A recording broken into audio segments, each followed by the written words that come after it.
આ જો મનીષા આપણે ગણપતિ દાદાનું વિસર્જન કરવા ગયા ને એના ફોટા આવી ગયા આપણી સોસાયટીના બધાના કેવા સરસ આવ્યા છે. જો આપણે બે અહીંયા ઊભા છીએ, પછી જો અહીંયા દરિયા ગયા તા. મારે કાંઈ જોવું નથી. આ હવન હતો સોસાયટીમાં જ્યારે આ ગણપતિ લીધા ત્યારે બધા કપલને બોલાવ્યા હતા. આપણને બેને કીધું તું હવનમાં બેસવાનું, પણ એ તો નક્કી જ કરેલું હતું પહેલેથી. ઓલા પ્રમુખે ને ઉપપ્રમુખે કે સૌથી પહેલા પ્રમુખ વાળી લાઈન નો કે લેશું હવનમાં બેહવાનું, અને પછી કે ઉપપ્રમુખ વાળી લાઈનમાં લેશું એમ. ત્યાં તો આપણા ગણપતિ દાદાના જે 10 દિવસ હતા એ પૂરા થઈ ગયા. હા તો પણ એ બધો લાભ ખાલી પ્રમુખ અને ઉપપ્રમુખ વાળા જ લે એમ ને? એટલે કે એને પ્રમુખની શેરી વાળા અને ઉપપ્રમુખની શેરી વાળા આપણે હું ખાલી પૈસા જ ભર્યા રાખવાના મેન્ટેનન્સના? હવે તો કઈ ખબર નથી, પણ આપણને વિસર્જનમાં તો બોલાવ્યા. હા તો ક્યાં જાય, બોલાવે જ તે ને. ગાડીની જરૂર તો પડે જ તે. ગાડી તો આપણી પાસે જ છે, તો દરિયા જવાની જરૂર પડે એટલે બોલાવે.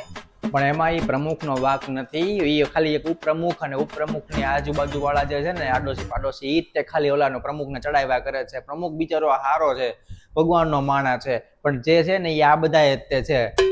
તમે ખોટા હારા થાવ. મને તમને બાકી ખબર જ છે કે બે કેવા છે ને એ તમે હાથે કરીને છે ને એને પોતાને મનાવવા હાટું તમે આવું બધું બોલો છો.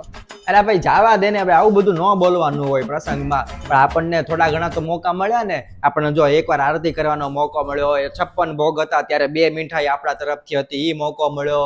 પછી આપણને પ્રસાદી કરવાનો મોકો મળ્યો. પછી જાવા દેવાનું હોય, હવનમાં ન બેહવાનું તો કાંઈ નહીં. હા તો પણ એને આટલું બધું હતું તો પ્રસાદી તે 56 ભોગની એને જ કરી લેવી હતી ને. આપણને હું તમને કીધું? અરે ભાઈ તને ખબર છે એ બધા એવા છે, હું કામ પછી તું બોલવાનું? મારી પાસે બોલીને શું ફાયદો? સોસાયટી વાળા તો કોઈ બોલતા નથી, એક આપણે જ છીએ જે કહીએ ઈ બધી બાયું ઓછી નથી. બધી મારી પાસે આવીને બધું કેટલું બોલે છે પ્રમુખનું ને ઉપપ્રમુખનું. જે મીટિંગ થાય ને તેની ટીમમાં થઈ જાય છે. કોને ખબર એ બે હું કરી નાખે છે? અરે ઈ બધાને દેખાડો કરવો હોય, બધાને ખબર તો છે જ તે કે આ બે કેવા છે એમ. આપણને કોઈ મોકો તો દેવાના જ નથી હવનમાં બેહવાનો કે પછી બીજી કોઈ વસ્તુનો કાંઈ લાભ આપણને મળવાનો નથી ઈ બે ના ઘર સિવાય, પ્રમુખ ને ઉપપ્રમુખના ઘર સિવાય.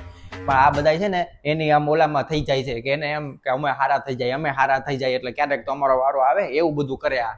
હા એવા તો હું પણ સારું થવાનું. ખબર તાકાત કાંઈ હોય નહીં, પૈસા હોય નહીં ને દેખાડો તો એવો કરે ને જાણે અમારી જ પાસે પૈસો છે, અમે જ કમાઈએ છીએ, એવું બધું કરતા હોય છે. હવે આવતા વખતે આવવા દે ને, આપવું તો જોઈ લો એને ફાળો.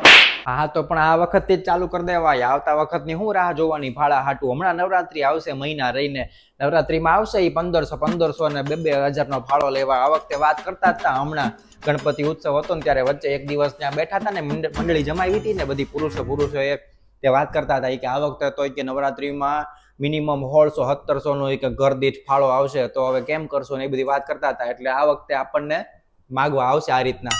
એના તો દેવાના જ નથી. ઓલી વખતે કર્યું જ તું, બધું મને યાદ જ છે. અમે બધા રમીને વહી આવીએ ને 11-12 વાગે, પછી 12:30 પછી ઈ લોકો આપણા જ પૈસે પાર્ટી કરતા હોય છે, નાસ્તો કરતા હોય છે, સોડા પીતા હોય છે. આ વખતે તો દેવાની જ નથી. તમે દોઢા નો થતા. તો આ દિવાળીમાં મને ઓલો પ્રમુખનો છોકરો કહેતો હતો કે અમે તો કે દર વર્ષે કે થેલો ભરીને ફટાકડા લઈ આવીએ. ત્યારે જ મને ડાઉટ થયો હતો. મેં કીધું આની પાસે કાંઈ છે નહીં, આટલો બધા ફટાકડા લાવતા ક્યાંથી હોય છે? આવા ને આવા મોટા 5-5 થેલા ભરીને ફટાકડા લાવે. ક્યાંથી લાવતા હોય? હું આપણે આ પેલા મેન્ટેનન્સ માંથી જ લાવતા હોય. અમે પાછું વધાર્યું નહીં હમણાં. હાશ હવે જાવા દે ને ભાઈ. હવે તું બધી ક્યાંની વાત ભોગવશે એ બધા, જેને એ જે ભોગવવું હોય. અને આપણે ઉત્સવ હરખી રીતના મનાઈ ગયો ને, અને વિસર્જન સરસ મજાનું થઈ ગયું ને ગણપતિ દાદાનું, બસ ઈ જોવાનું હોય. ત્યાં વિસર્જન વખતે હરખા નતા બેઠા જ. હું ઓલા બધા જે પ્રમુખની વહુ બધી છે ને એ બધી ગાડલામાં બેઠી હતી ને અમને પાછળ ટીંગાડ્યા હતા. ત્યાં કેવું તું ને તમારે પાછું? મને લાગે છે આ સોસાયટી વાળા અરે આપણને નહીં ફાવે. ટૂંક સમયમાં આપણે ઘર જ બદલી નાખીએ, વાત જ પૂરી કરી દઈએ. જે જગ્યાએ છે ને આવું બધી ફાળાની માથાકૂટ મગજમારી ન હોય ને, પ્રમુખ ઉપપ્રમુખની મગજમારી ન હોય ને, ત્યાં આપણે રહી લઈએ. હા ઈ સાચું. અને આપણે છે ને કેવું કરશું ખબર છે? આપણું ઘર છે ને એને કોઈક માથા ભારીને આપતા જાવ એટલે ખબર પડી જાય બધાને કેવું છે ને. હા એવું જ કરવું છે. જો ને તું એવા માથા ભારે માણસને આપવું, એવા માથા ભારે માણસને આપવું, આપણને ભલે 1,00,000-2 લાખ રૂપિયા ઓછા મળે, પણ આ બધાની બકરી ડબ્બે પુરાઈ જાવી જોઈએ. એટલે આ બધાને ખબર પડે કે હવે ખબર પડી કે થાતું તું હું એમ. હા જો ને, હવે નવરાત્રીમાં ફાળો લેવા આવે ને તો કહી જ દો અમારે છે ને વેચી જ દેવાનું છે, અમારે જ નથી રહેવું અહીંયા.